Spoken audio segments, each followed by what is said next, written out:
Everyone, তো চলো আজ তোমাদের সাথে শেয়ার করব আমার রামনবমীর দিনটা কিরকম কাটলো। সকালবেলা ঘুম থেকে উঠেই চলে গিয়েছিলাম আইব্রো প্লাক করার জন্য, আর এসে হয়ে গিয়েছি রেডি, কারণ যাব রামনবমী পুজো দেখতে ভারত সেবাশ্রমে। তো সেই মতো বেরিয়েও পড়েছি আর পৌঁছেও গিয়েছি মন্দিরে। মন্দিরে ঢোকা মাত্রই চলে গিয়েছিলাম বাসন্তী পুজো দেখার জন্য, কিন্তু তখনও পুজো শুরু হয়নি, সেই জন্য অন্য মন্দিরগুলো একটুখানি ঘুরে দেখছিলাম। আর তারপরেই না চলে গিয়েছিলাম যজ্ঞের জায়গায়। প্রতিবারই অনেক রাতে যজ্ঞ হয় বলে আর দেখে ওঠা হয় না।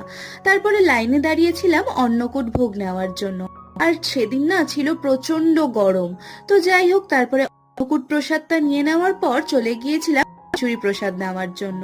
আর দেখছো কি ভিড় ছিল সেই দিন, সাথে ছিল প্রচন্ড গরম আর রোদ, তারই মধ্যে চলে গিয়েছিলাম খিচুড়ি নিতে।